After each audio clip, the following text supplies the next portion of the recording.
धन्यवाद, कोटि श्री प्रणाम है मेरी माता और सज्जनों, आप सबके श्री चरणों में मेरी असंख्य बार चरण वंदना स्वीकार कीजिएगा। आज तेरा तिथि है।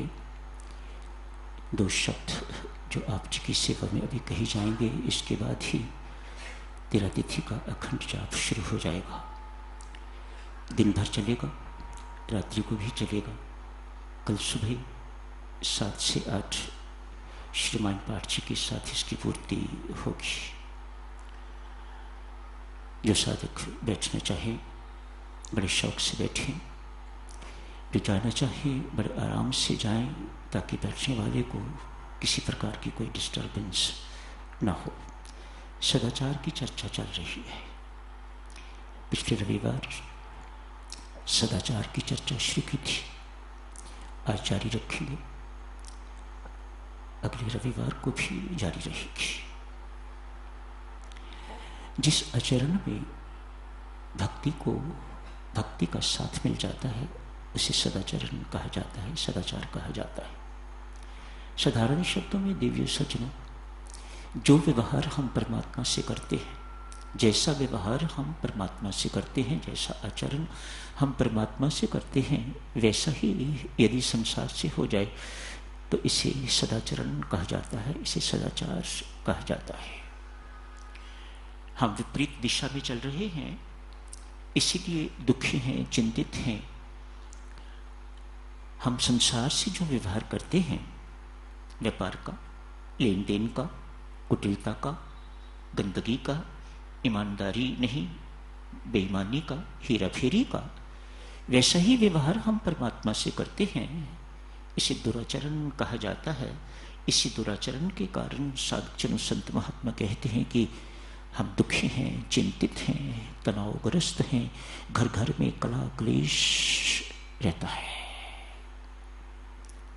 सदाचरण की चर्चा अपने जीवन में उतारने योग्य है साधुजनों। सदाचरण वह सोपान है, वह सीढ़ियां हैं जिन पर आप पांव रखे तो मोक्ष महल के छत पर पहुंचते हैं। आज एक संत महात्मा को स्वप्न हुआ है। 2 डंडे हैं उनके पास, यहां से लेके आकाश तक छूने वाले। इतनी लंबाई ऊंचाई है उनकी। स्वप्न में वह महात्मा उन डंडों के द्वारा मोक्ष महल की छत पर चढ़ने का भरसक प्रयत्न कर रहा है। जितनी बार प्रयत्न करता है उतनी बार नीचे धड़ाम गिरता है।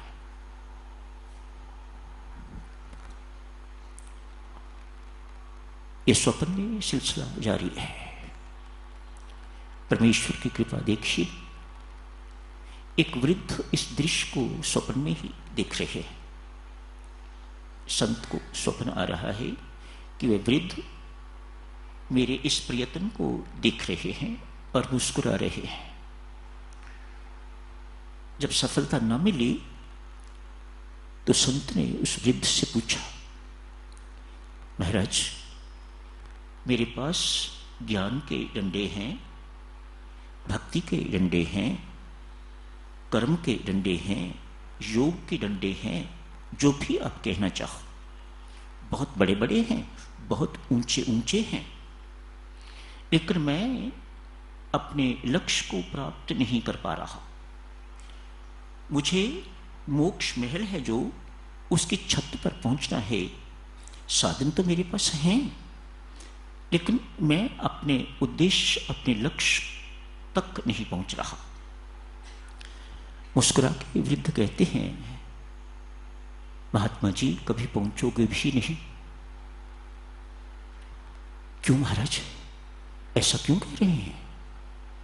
कहा, इन 2 डंडों को जोड़ने वाले छोटे डंडे जो होते हैं, जिससे सीढ़ी बनती है, जिनको सत्कर्मों के डंडे कहा जाता है, जिनको सदाचरण के डंडे कहा जाता है, वे डंडे लगाते जाइए, ऊपर चढ़ते जाइए।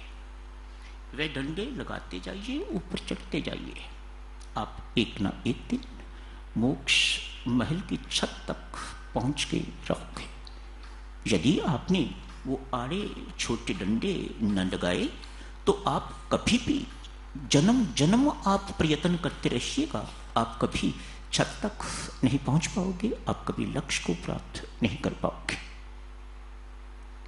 आज एक लाला किसी महात्मा के पास गए हैं, जाके उनसे कहा, महाराज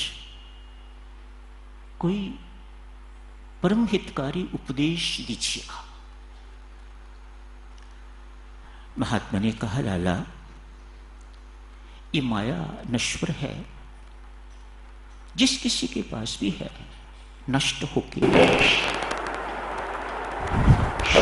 ध्यान देना, ये माया नश्वर है, जिस किसी के पास जितनी भी है नष्ट होके रहे। लाला ये काया भी अमर नहीं, माया भी अमर नहीं, माया भी नष्ट होके रहेगी, तो ये काया भी अमर नहीं, ये भी जल सड़के रहेगी।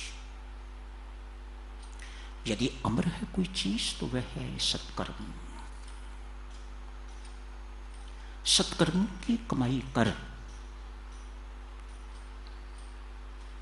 अपनी पूंजी को सत्कार्यों के लिए प्रयोग कर,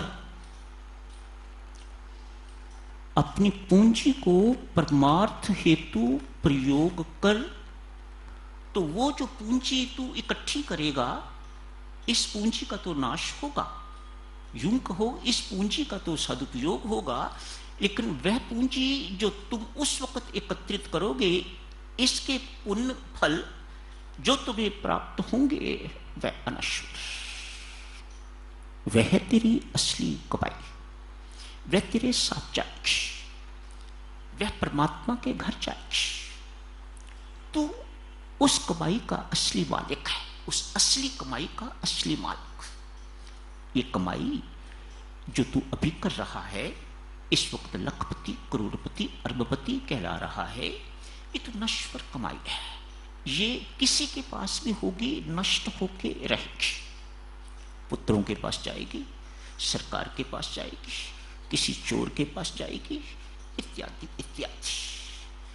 इसकी गति ऐसी ही है, ये किसी के पास टिकती नहीं, माया है।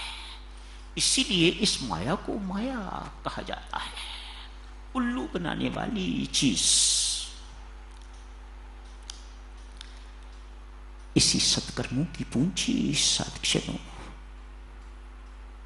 एक दो डंडों के बीच लगने वाले छोटे डंडे हैं, जिनसे सीढ़ी का निर्माण होता है और जिन पर आप पांव रख के तो ऊपर ऊपर ऊपर ऊपर चढ़ते जाते हैं। यदि डंडे तो आपके पास हैं, लेकिन बीच उन दो डंडों को जोड़ने वाले छोटे डंडे, जिन्हें सत्कर्म कहा जाता है, सदाचरण कहा जाता है, यदि वह नहीं लगाते तो अनेक जन्म युगों युगांतर भी आप मोक्ष महल की छत तक नहीं पहुंच पाओगे। एक कमाई कीजिएगा। सत्कर्म क्या है? बच्चे लोग बैठे हो, अब बेटा साधारण शब्दों में अध्यात्म क्या सिखाता है, सत्संग क्या सिखाता है, यही ना, be good and do good. Simple words, be good and do good. पहले बेटा गुड बनना पड़ेगा, अच्छा बनना पड़ेगा, तो ही आप अच्छा कर सकोगे, अन्यथा नहीं। अध्यात्म सत्संगति आपको अच्छा बनने के लिए प्रेरणा देती है, एक नेक इंसान बनने की प्रेरणा देती है अध्यात्म, ताकि आप नेकी कर सको, ताकि आप नेकी की कमाई इकट्ठी कर सको, जो आपकी अपनी है, जो आपके साथ जाएगी, जिसका हिसाब किताब परमात्मा पूछेगा। इस कमाई का नहीं, ये कमाई तो आपकी प्रारब्ध के अनुसार परमात्मा दे रहा है आपको। इसका क्या हिसाब किताब, जो मैं ही दे रहा हूं उसका हिसाब किताब मैं क्या पूछूं आपसे? मुझे तो उस कमाई का हिसाब किताब पूछना है जो असली है। नाम की कमाई कितनी करके आए हो, सत्कर्मों की कमाई कितनी कितनी करके आए हो, सदाचारी जीवन की कमाई कितनी करके आए हो, मुझे तो उसका हिसाब किताब लेना है। चर्चा शुरू करते हैं साधक। आज एक महापुरुष सदाचारी व्यक्ति परमात्मा को कितना प्रिय है। मेरी माता और सज्जनों, विभीषण को जिस वक्त रावण ने निष्कासित किया है, लंका से निकाल दिया है, रावण और विभीषण का भाई है कुबेर। विभीषण उनसे सलाह लेने के लिए गए हैं, बड़ा भाई है। जाके वहां क्या देखते हैं, जैसे ही वे पहुंचे उसी वक्त भगवान शिव भी पहुंचे। राम राम हुई, प्रणाम हुआ, प्रभु आप यहां कैसे? कुबेर के पास तो वे आते हैं जिन्हें किसी चीज की आवश्यकता हो, आप तो दाताओं के दाता हो, आप भगवान शिव, आप शंकर भगवान यहां कैसे पधारे हो? भगवान शिव कहते हैं, भाई मुझे भी लोभ है, मेरे भक्तों की कामनाएं तो मर जाती है, वे तो निष्काम बन जाते हैं, उनके अंदर किसी चीज की चाह नहीं रहती। तू मिल गया तो फिर मुझे और क्या चाहिए, सब कुछ मिल गया, तू मिल गया तो सब कुछ मिल गया, अब मुझे और किसी भौतिक चीज की आवश्यकता नहीं। मेरे भक्तों की चाह तो मिट जाती है, वे तो निष्काम हो जाते हैं, लेकिन मैं निष्काम नहीं हो पाता, मेरे राम निष्काम नहीं हो पाते। विभीषण जी, मेरे राम आपको अपने हृदय में बिठाने के लिए बेताब बैठे हुए हैं, मेहरबानी करके अविलंब जाइएगा, उनकी चरण शरण ग्रहण कीजिएगा। उन्हें भी इस बात का लोभ है कि सदाचारी व्यक्ति, सत्पुरुष, महापुरुष आए और मैं उन्हें अपने हृदय में स्थान दूं, और मुझे भी ये लोभ है। सदाचार की महिमा, सदाचारी व्यक्ति, ईमानदार व्यक्ति परमात्मा को इतना प्रिय कि वह उन्हें अपने हृदय में निवासित करते हैं, अपने हृदय में बिठा लेते हैं। आज एक ऐसा ही महापुरुष साधक दिल्ली से पठानकोट जाने के लिए रेलवे स्टेशन पर आए हुए हैं। 4-6 उनके अनुयायी भी साथ, बहुत प्रसिद्ध है। मानो जब दिल्ली छोटी थी तो सारी दिल्ली उस महापुरुष को जानती हो। महापुरुष स्टेशन पर पहुंचे, प्लेटफॉर्म पर देखा सामान बहुत है, कहा ये सामान सारा मेरा ही है? महात्मा ने पूछा, हाँ महाराज आप ही का है। मेरे साथ जाएगा? हाँ जी ये आपके साथ जाएगा। क्या इसकी बुकिंग करवा ली है? मुझे लगता है कि ये सामान एक्स्ट्रा है, ये सामान ज्यादा है, जितनी मुझे इजाजत है साथ ले जाने की उससे ज्यादा है, मेहरबानी करके इसकी बुकिंग करवाइएगा। गार्ड साहब पास ही खड़े थे, वे भी जानते थे। स्वामी जी, महाराज क्यों चिंता करते हो, मैं साथ जा रहा हूं, गाड़ी में मैं साथ हूं, अतएव आपको किसी प्रकार की चिंता करने की जरूरत नहीं, मैं जो बैठा हूं। सामान ज्यादा है तो कौन पूछेगा आपको, मैं साथ हूं। महात्मा मुस्कुरा के कहते हैं, भाई आप कहां तक जाओगे? मैं लुधियाना तक जाऊंगा। उसके आगे? महात्मा ने पूछा।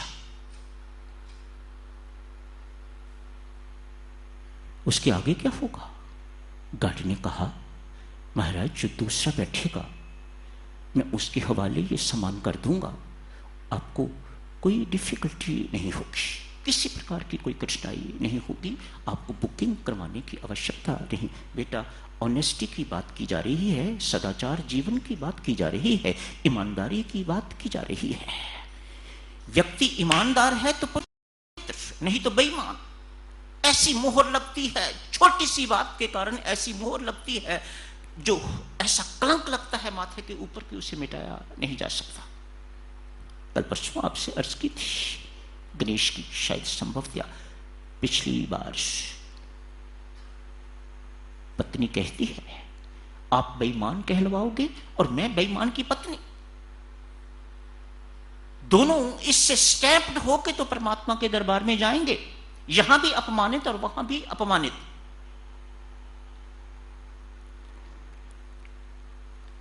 महाराज, आपने पठानकोट तक ही जाना है ना, ये कार तो जम्मू जाएगा, आप क्यों चिंता करते हैं, आपका सारा प्रबंध हो जाएगा। महात्मा कहते हैं, भाई मैं आपकी बात मान के अनैतिकता के, इमोरलिटी के मार्ग पर चल पड़ूं, इस अपराध से मैं बच भी जाऊं आपकी सिफारिश के कारण, राम के दरबार में मुझे कौन बचाएगा। ये जीवन यात्रा बेटा लुधियाना या पठानकोट तक ही खत्म नहीं हो जानी, ये जीवन यात्रा तो तब खत्म होगी जब मैं राम के दरबार जाऊंगा, वहां मुझे कौन जाके बचाएगा। अवाक, अनुयायी भी अवाक और गार्ड साहब भी अवाक। उसी वक्त जाके एक्स्ट्रा लगेज की पैसे जमा करवा के तो रसीद उस महापुरुष के हाथ देती। आलोक, यदि ऐसा ना किया होता आज उसकी कहानी ना सुनाई जाती। हमारी कहानी कौन सुनाएगा, बेईमान की कहानी कौन सुनाएगा, हेराफेरी करने वाले की कहानी कौन सुनाएगा। इतनी सी बात और आज उस महापुरुष की कहानी आप सुन रहे हो, मन करता है उस जैसा बने। कितने पैसे खर्च हो गए होंगे, कितने पैसे खर्च हो गए होंगे। एक ने उच्च ईमानदार बना दिया, इतने से पैसे बचाए होते तो बेईमानी की मोहर लग गई होती और ये कहानी कभी सुनाई न जाती। जारी रखेंगे साधक जन इस चर्चा को अगले रविवार को। आज यही समाप्त करने की इजाजत दीजिएगा।